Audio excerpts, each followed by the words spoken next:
Okay, good morning. We are very honoured to have both with us this morning, Chris Snelson, International Director, Credit Director of VF Corporation, and Mike Diette from Harley Davidson. Good morning, gentlemen. Welcome. Morning. Morning, Dan. We're at a stage, I suppose, in lockdown whereby we're seeing things are starting to ease. So what I'd like to do, especially with your international credit experience, is probably try and focus on that as the main topic for today. Could I maybe ask you both, for those that don't know you, those few people that don't know you, to just give a brief introduction? It's not Alcoholics Anonymous, don't get worried. But could you give a brief overview of who you are and the companies that you both work for? So maybe starting with Chris, if you'd be so kind. Yeah, so I'm Senior Director of International Credit for VF Corporation. Not many people know VF, but they know the brands that we own. So we run 10 brands in EMEA, the main three being the North Face, Timberland and Vans. And apart from dealing with the EMEA, we also look at the distributor markets further afield. We have a team based in the UK of 115 people, and that's a mix of credit controllers, risk analysts, reporting team, project management as well. So I think we have about 25,000 accounts that we look after, and we're into the retail environment. You know, we're selling apparel and footwear into the shops you see on the UK high street, but also, say, mainly throughout EMEA. Do you specialise in any certain regions? Is it mainly Europe or mainly Asia, Chris, or is it just a spread? Yeah, well, the way VF works is we have three distinct areas: APAC, EMEA, and the Americas. So for me, I look after EMEA. I say there are some distributor markets outside of that, but the main bulk of the work is EMEA, with probably the UK, Italy, and Germany being our major markets. Okay, thank you. Mike, would you be kind enough to give us an overview of yourself and Harley Davidson, if you would? Yep, so I'm the International Credit Director for Harley Davidson. Relatively new. I started at the end of September last year. Prior to that, I worked for Chris at VF Corporation. My remit within Harley Davidson, we have about 900 dealers. I'm responsible for everywhere outside of the US and Canada, so it's about 93 countries. Big focus in EMEA, obviously a big focus also in AP and LA. We have a team in Oxford of collectors and risk analysts, and I've also got another team in Singapore looking after the AP markets. Also, mainly risk analysts and then a few AR analysts as well. Okay, and you both, in terms of your experience of international credit, you both are board members of the AICDP, so the Association of International Credit Directors and Professionals, and also Chris, you're the chief exec. So, you know, what does the AICDP, promote? Where are you? What are you trying to do to the industry? I suppose it's trying to promote the professionalism of the international credit professional. I'm trying to move it more into the director roles, seeing the profession as a board level role where we believe it should be. But it's also about educating our members. It's giving them the most up-to-date advice on technology that's out there, processes, procedures, and it's encouraging them to think beyond where they think now. Now, I know over the last few months since this started, we've been very quiet as an organisation, and I've seen a lot of other trade bodies out there pushing on Zoom meetings and webinars on LinkedIn and what have you. We've been very quiet for the simple reason that we're credit professionals. We've got a day job to do as well, and it's been so busy, absolutely crazy, really. So we're starting to come out of that now a little bit, and so yeah, that's AICDP. Look forward to that. So, in the obvious question to ask in these times is how has COVID-19, affected what's the impact been? How has it affected your businesses? So, I appreciate the fact that we've now had, I don't know what we're in, week 13 maybe. So there has been a journey with that. And I think probably with you both, although we've been affected in the UK within these last 13 weeks, it's obviously affected the world prior to that. So would you mind if I ask maybe Mike first, if you'd be so kind, how COVID has affected and the journey that you've been on with that impact? Yeah, well, I mean, it's been a bit of a wave because obviously it started over in Asia Pacific. And we saw a lot of dealers have to close down over there for health and safety reasons. And then it's moved over into Europe and then obviously the UK. So my whole team has been on lockdown. My Singapore team was on lockdown first. Then we came into the UK. Then in America, we had some issues in production. One of our production facilities, one of the employees tested positive. So we had to close. So we had no production for, I think, about 7 weeks. So we literally weren't making any bikes. Wow. So the US was completely shut down. And then the same in reverse. We've started to see markets now start to come out of lockdown, bits and pieces. But yeah, it's really been just in chunks, bits and pieces, chunks, and then the reopening's been the same. And now there's some second waves coming, potentially, probably not as big a wave, but it's still going to have an impact. So yeah, no production. We weren't able to collect much money. We had very little revenue, maybe some parts and accessories. A lot of the dealers had to close the showrooms, but they were able to keep the workshops open. So they still had to maintain bikes. People still had to come in to get services, to have parts replaced, et cetera. So a little bit of trickle of revenue, but yeah, it was a big hit. But I suppose that's really encouraging and refreshing to hear. I know that, with my car, for example, the whole company, the showroom, the service department, everything shut down. So even if to a certain extent, I appreciate there was some local garages maybe that you could go to, but I didn't even think about that. You're absolutely right. Is that, if your Harley, something goes wrong with your Harley, then you need someone of a certain level of profession, I suppose, in-house to be able to look after that. So those have been pretty much going the whole time, have they? But obviously under guidelines. It depends on the market. Yeah. I mean, Okay. yeah, they had to follow the government guidelines, but yeah, every market was a bit different. So some had it completely shut down. I mean, India, for example, was closed 100%. Other markets were able to at least open the workshops with social distancing in place, et cetera. So at least they could generate some revenue and generate some cash. Yeah. We did still see cash coming in throughout the lockdown periods, but again, because it varied by market, it wasn't all a big crash at once. It was sort of trickles, ebbs and flows. Okay, so two things there. So are you now finding then with the manufacturing having that pause because of, rightly so, closing due to a case there being brought forward? Is it now the fact that you're still behind in releasing orders, if you don't mind me asking that? No, because the lead time. Yeah, the lead times are long to build a bike. It's not like producing a T-shirt or a trainer. So we have enough stock. The dealers had enough stock in place. The stock didn't move for a number of weeks. The stuff that was in the showroom. Yeah. So at the moment, we've been able to release orders. Parts and accessories were still going out primarily into Europe. So we're tight on stock, but we have sufficient stock to supply the dealer network for the rest of the year. And because it's based on model year, we're coming to the end of 20 now in an automotive world. So now we're starting to produce the 21 models. So we should have sufficient stock to supply everybody with what they need. Okay. And then you mentioned there's the second part of that in terms of the cash collection. What are you finding? Are you finding the fact that the COVID card is being used a lot, or maybe rightly so, and in some cases probably used where it shouldn't be? How are you finding the cash collection internationally wise? I mean, it's a mixed bag. It depends on the market. The markets that were completely shut down. I mean, for example, in India, the banks were closed and they weren't even processing electronic transactions. So in India, we had zero cash coming in. Other markets, the cash situation was much better than expected. I was forecasting a bigger drop than we saw. But again, because we had some workshops open, they were still generating revenue. They still needed parts and accessories. We were able to still collect cash and supply orders.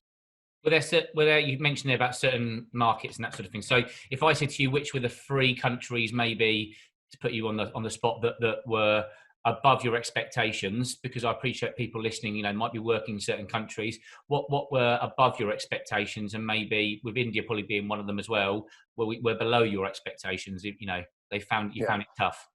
I mean, EMEA in general, the cash was still coming in a lot better than expected. Again, I think certain European countries managed the COVID situation and the lockdown better. Yeah. So, for example, Germany, there was a lot of panic at the beginning, but then they managed it quite well. So cash was still coming in, orders were still being placed. Okay, maybe not so much on bikes, but parts and accessories we were still generating cash. And overall, the impact was less than I expected. But because I work in credit, I'm naturally cynical. Yeah, exactly. Okay, thanks, Mike. Same questions to yourself then, Krishna. How have you found that COVID has had an impact? Because I know that when I spoke to you before we went even into lockdown, and Italy were already there, weren't they? And, you know, I know that you gave me some great advice, which I still remember, about also thinking about the team from a mental health point of view, as well as not just the fact that they do their jobs and everything like that, which we took the lessons that you taught me into I suppose our journey. So how have you found business, first of all? How's business been with the different brands? Has there been certain brands that have been better than others? Yeah, I mean, well, there's always certain brands that are better than others just because of the fashion cycle. You know, there's always popularity within certain brands. The wave itself, obviously, it hit Italy first from the closure point of view, and then over the couple of weeks, 2-3 weeks, it then impacted other countries coming to the UK towards the end of March.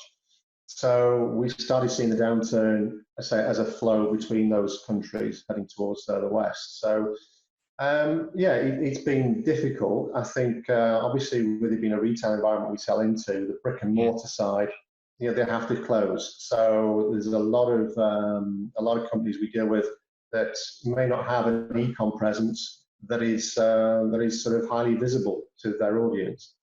So, you know, the main players on the e-com, the Zalando, the Amazon of this world, they were in a good place really to keep business, you know, continuing. So from that side, we saw, yes, obviously we see revenue dip, but actually not as bad as we thought it would have been. Okay. And since the openings, it's actually gone up a hell of a lot. So we've seen a real impetus in shoppers wanting to get out there and buy products. So probably not as bad as we originally thought. I think from a cash collection point of view, it's been a lot better than we thought. You know, put the forecast in at the end of March for a year in advance, and we saw the results coming in for the first 2 months. You know, April, May, really good. You know, 200% of the forecast. Okay. And we're seeing that moving on into June as well. So I'm really pleased actually with my team and how they've handled it. We did a little sort of trying to look at the agility of the department. So for us, it was about moving the team to focus on the cash collection in the best way possible. So we sort of split ourselves out into the different brands. So we had the branded teams there. Yeah. So as one customer, you could be dealing with 5 or 6 of our brands, and you'd speak to 5 or 6 different credit controllers. Yeah. So what we did is we came together as sort of one VF and approached it from a VF point of view rather than a brand point of view, which meant we kept the message consistent all the way through. Hopefully at that point we hope the service was better with our clients as well, because they had one person to talk to and communicate to. And we also put in place, we went through all the countries and all the incentives or help that the governments, local governments were giving to the corporations in the countries.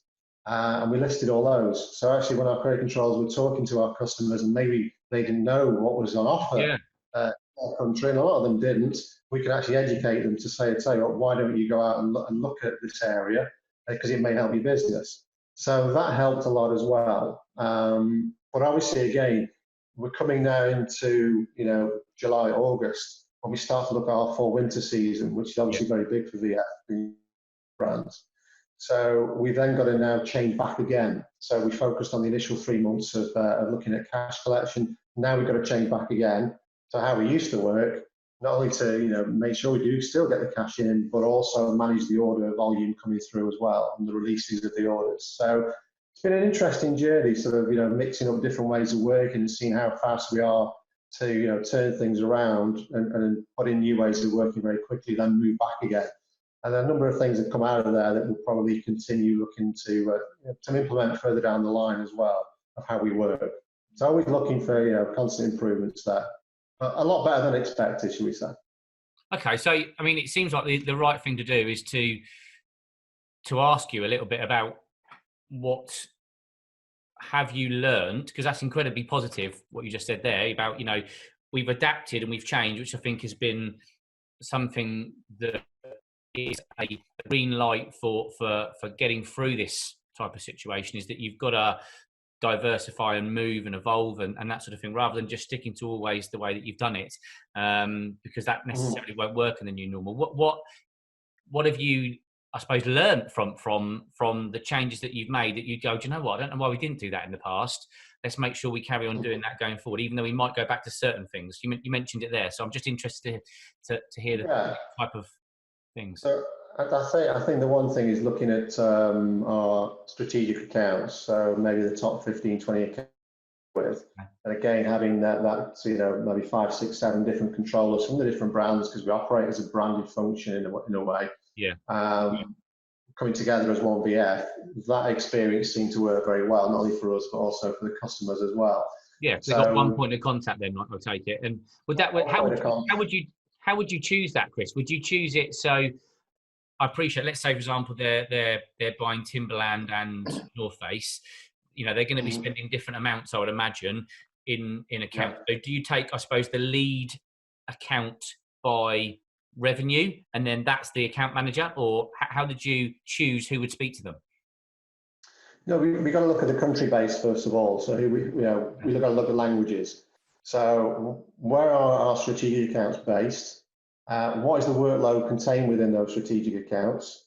Because a lot of the big customers, there's maybe a lot more in-depth work to look at the customer itself and deal with the different departments, because it's not just the accounts payable. You might be talking to the buying team, so how many people will that involve? And then also looking at what the level of disputes may be coming through from these compared to other accounts. So you've got to take all that into consideration, and then you say, right, okay, we now need X amount of people to deal with those many accounts. Yeah. As long as we take the language consideration into account, obviously. A lot of companies these days are working more on portals, so language doesn't become much of an issue. So Amazon, for example, has a portal, so you don't need to understand a certain language to be able to work the portal. It's all in English, so that makes it a little bit easier to deciding who's going to look after that. It can be anybody, whether they speak German, French, Italian, Spanish, can look after that portal because they speak English. So it was done around that, and trying to contain, shall we say, the cash. The cash flow coming through that, but mixed with the experience as well. So experienced controllers dealing with those customers to ensure that dispute resolution is quick. Also, cash collection coming in is quick as well. I suppose have you seen, let's say, for example, Timberland? Have you seen that throughout this process that because you've got a direct e-commerce route, and then I suppose you've got a distributor route as well. Appreciate with the bricks and mortar to a certain extent closing down whilst they're in lockdown. Have you then seen that alter? So the fact you've seen a massive surge in e-commerce direct, or not? Yeah. I think across all the brands, our own e-com platform has seen an increase, absolutely. And I think it's not just about the VF. It's not just about selling a product; it's selling an experience in a way. When you look at the e-com side, so it's getting an affinity with the brands and what they do and what they stand for. Then I think if we look at the e-com customers as well out there, they say the ASOS, the Zalando, Amazons of this world, we've seen an increase in that side as well with business.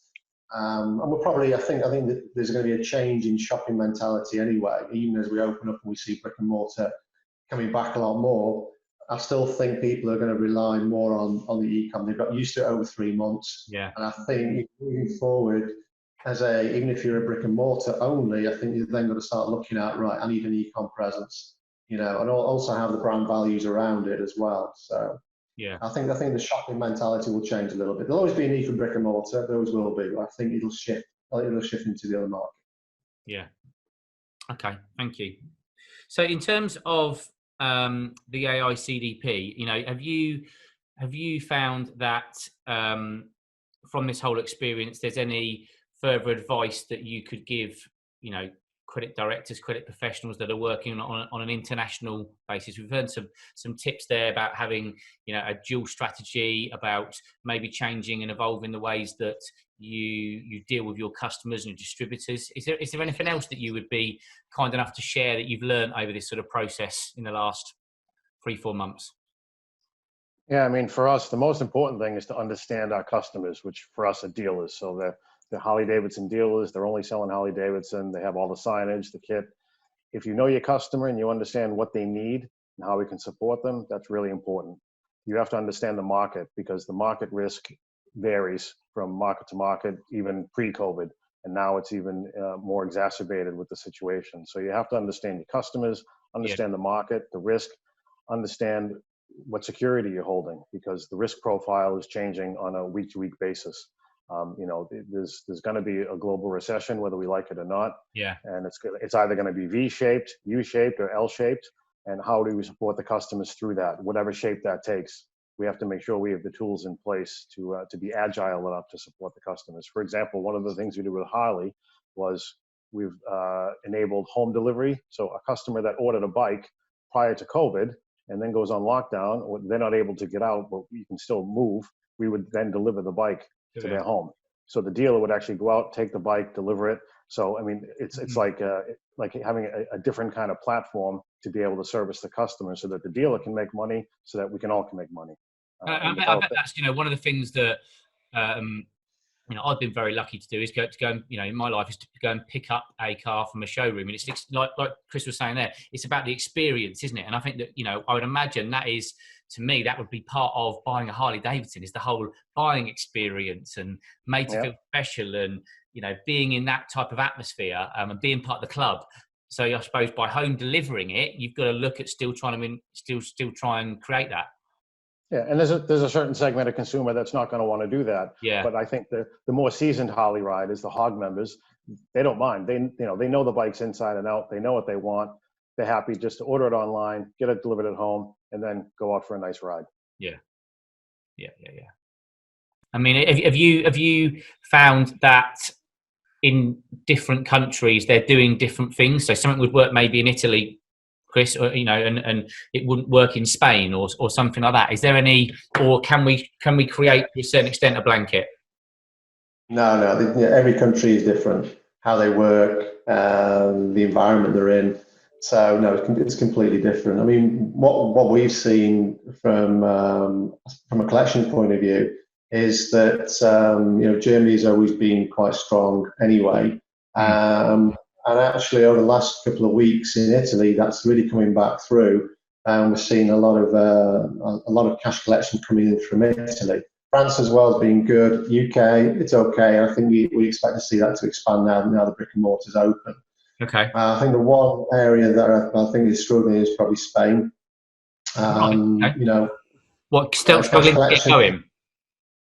Yeah, I think you know, the collections coming out of Spain. I think there's maybe a bit of concern over, you know, government funding and support within the country, and how quickly it is to get to the customer, our customer. So yeah, I think there's some concerns over the market there at the moment, and I think there's caution there regarding, you know, bringing everything back to life. You know, having a normal day-to-day environment. I think there's still a lot of caution there. But hopefully, as it gets better, the tourism kicks in within that area, we'll hopefully see an uplift on that side. Yeah. I think, like Mike said, I think you know, knowing your customer is very important, and I think this process, we sort of spoken to our customers probably a lot more than we would have done.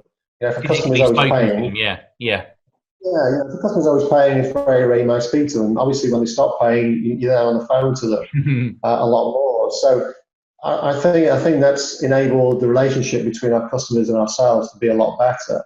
And again, with the advice we've been offering them, you know, we've also looked at helping them, because we know they can't pay immediately. So, you know, what payment extensions can we provide for the customers in those countries? You know, how can we help them get on their feet quicker? So we're trying to be supportive of them. And I think you know, some of our guys have experienced a really good rapport with the customers now that they probably didn't have beforehand. And I think there's that appreciation of both sides that's come through. I mean, I think I haven't heard that anywhere else, and maybe it's because of the fact that people haven't just highlighted it, but actually to know that's an amazing piece of advice there, I think, in the fact that you know what support is available in each country, so that you're actually calling, which in turn is going to help them pay you. So you know, it's not just good, not to just the attitude to ring them up and say, you know, when are you going to be able to pay? Well, I don't know, I'm not being able to do this. But if you actually say, well, do you know what, actually we know that there's this available and this available, and you might want to go to this site to apply for it, and you know, if you need a reference, we can help. And you know, that's amazingly, you know, refreshing from a supplier to be able to sort of say, we're helping you find ways of paying, which obviously makes sense. You know, but I've not heard that. It's brilliant. We did the same thing in Harley. We had communications going out to the dealers to advise them where they can go for government support, local, regional support, because at the end of the day, you know, they're part of the family. Yeah. And, you know, we all want to survive. We all want to come out of this and start doing good business again. So it behooves us to actually support the customers and the dealers. That's why we're here. Without them, we don't do anything. Yeah. Don't want to be condescending. It's, you know, you should be really proud of yourselves, because we've never had that experience. So your customers must feel part of that family because of the fact that you're helping them to help themselves to a certain extent. Hope so. It makes sense. Yeah, Well, you know, I definitely hope so. and Yeah. if it helps that relationship between the customer and the supplier as well, then that's something, you know, that's surely going to help over the longevity of time. You know, they're going to remember that, you would hope. And you know, one of the questions I wanted to ask you was, you know, we talked about whether this is going to be a V or a U, or, you know, is there going to be any more waves as such that we get, especially with the change in weather later on in the year in certain countries? Are you doing anything now to get yourself set up to be prepared for that coming again, or is it just the fact that you've learned from your experiences, like you say, and you're doing things different anyway, that will help if anything like this happens going forward again?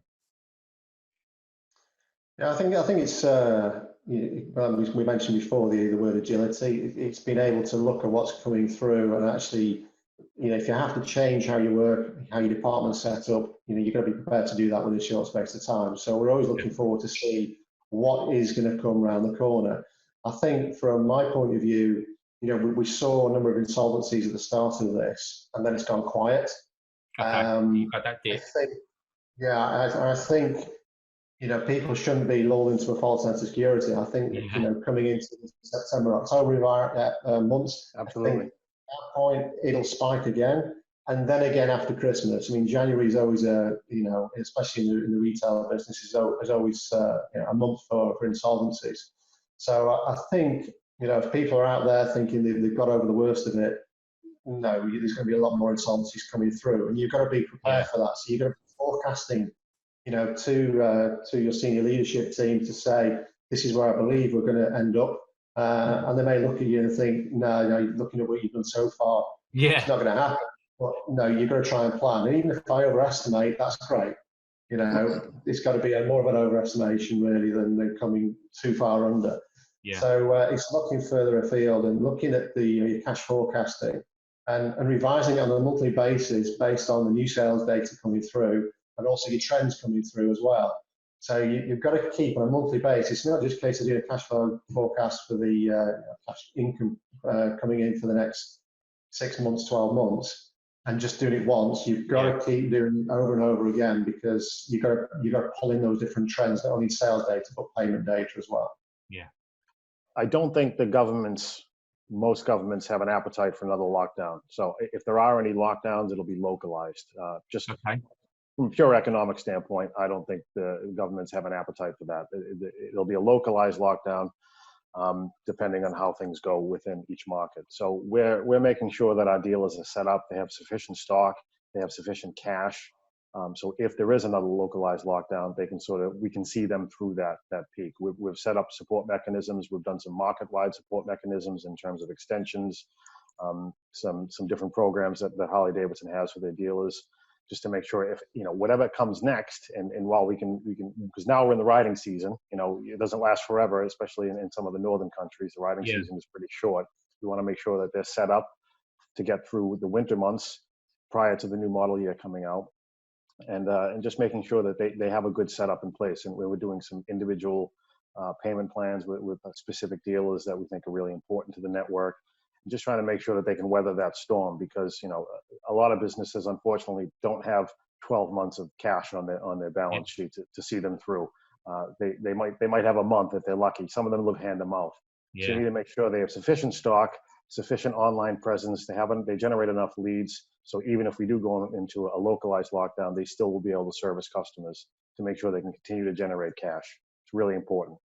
So that's your, I mean, Chris talked before about, the fact that there's, this is the calm before the storm potentially from an insolvency point of view and that type of thing, which I completely agree. And, even for example, when we saw, I think it was 45 days prior to that of the 1st of August. So earlier this month, when we saw, British Airways, Emirates, British Gas, a lot of the big names making huge redundancies, because of the fact that actually that's a 45-day redundancy consultancy window prior to them actually having to pay people out of furlough. So, I think that we're going to, especially with the change in the UK of furlough, we're going to see that has a massive impact, aren't we, on unemployment, and business insolvency.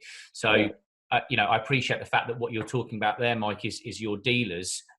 Are you expecting the same thing from your buyers? Because I appreciate, it's more the consumer, is that fair to say, that are buying the Harleys? So you're after the dealers, but then what can you do to help the consumers? Is there, if anything?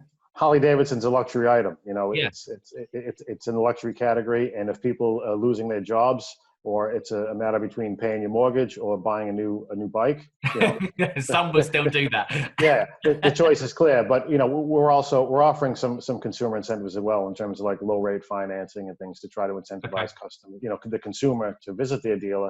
And the positive thing now, I think Chris already mentioned it, because of this pent up demand, there's been a real upsurge since lockdowns have eased in most markets. So at the moment, we're crushing S&OP pretty much across the board, which is great to see. It's really just how long is that going to last? And I don't think, I totally agree with Chris. I don't think we've seen the fallout yet. There's going to be a lag, because now everybody's been locked in. They want to go out. They want to shop. They're looking to treat themselves.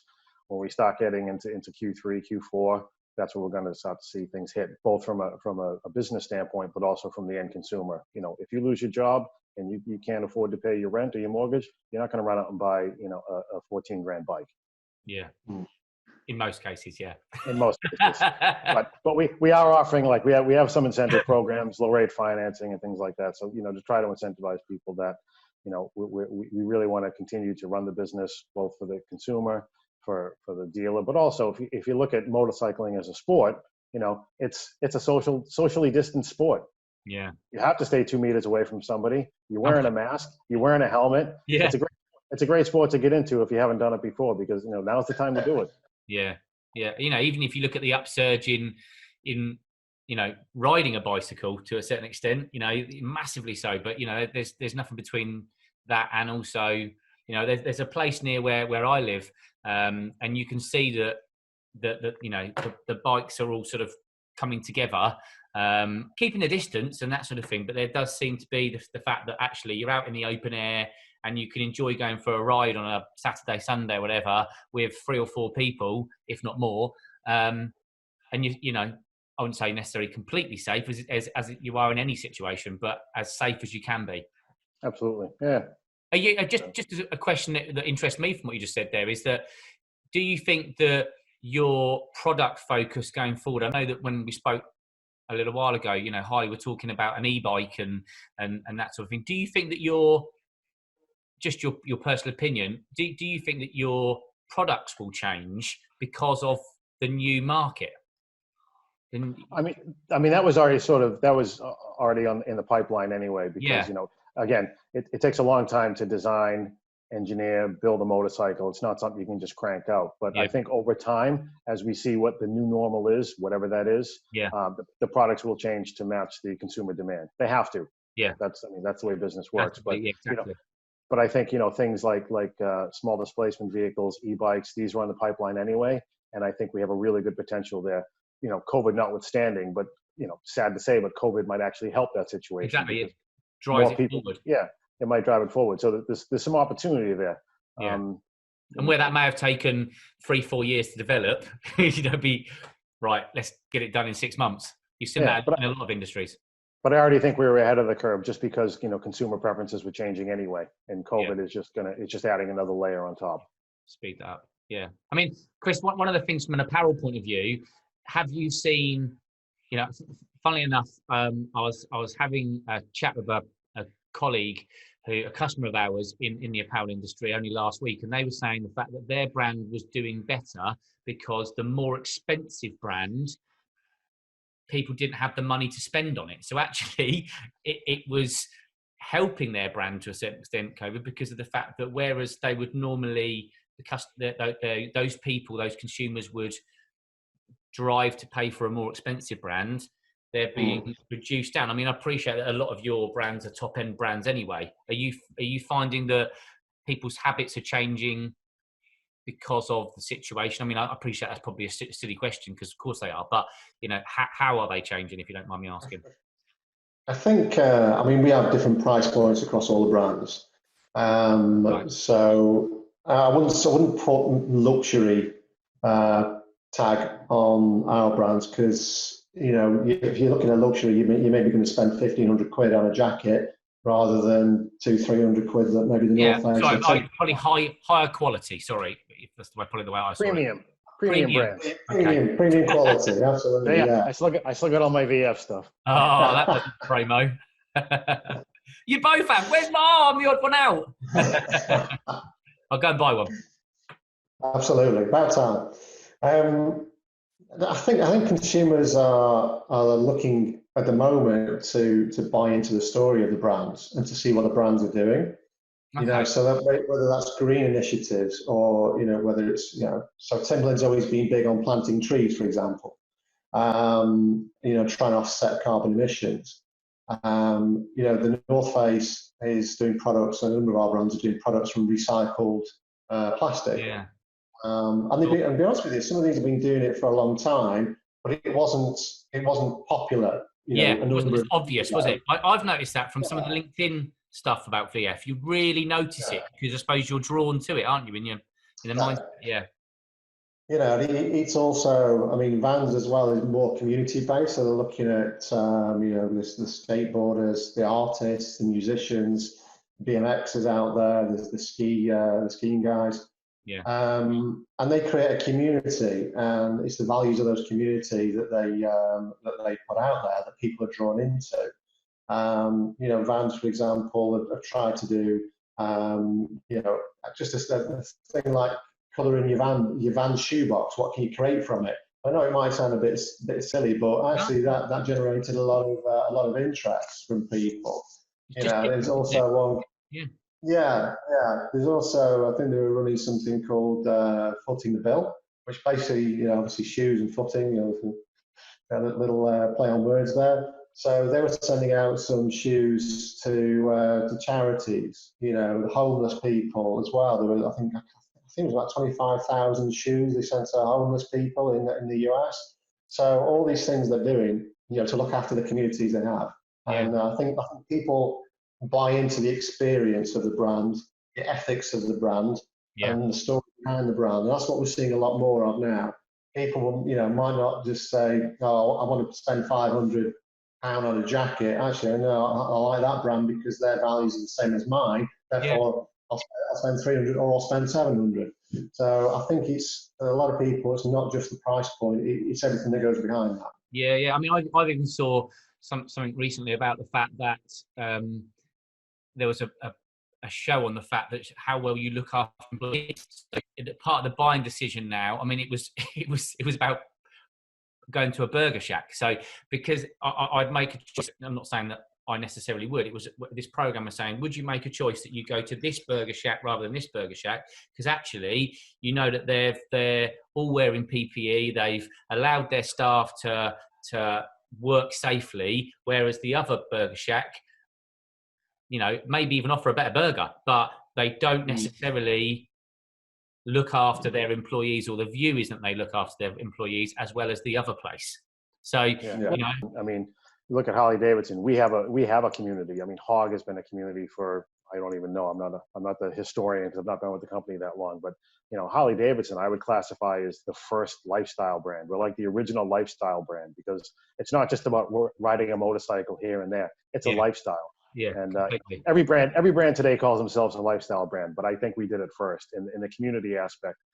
For example, a lot of the shows that we have, summer is the riding season. There's a lot of shows across Europe and across the globe, and those are all going to have to be virtual now. So we've set up a whole new platform for people to be able to go and look at bikes. Okay, it's virtual, but you can still see the bikes. You can see customization. You can see all the products. So it's about changing. It's about changing the way we shop entirely, but also the values that sit behind why you would buy into a brand. Exactly as Chris said, it's not the experience just of shopping. Yeah, it's or also the price. Or the price. It's the values. It's I want to be part of this, and the company's values match my values. So I want to buy into that company, and I'm going to help them by buying that product. And hopefully they're happy with the product, which they should be. And then hopefully you have a consumer for life. Yeah.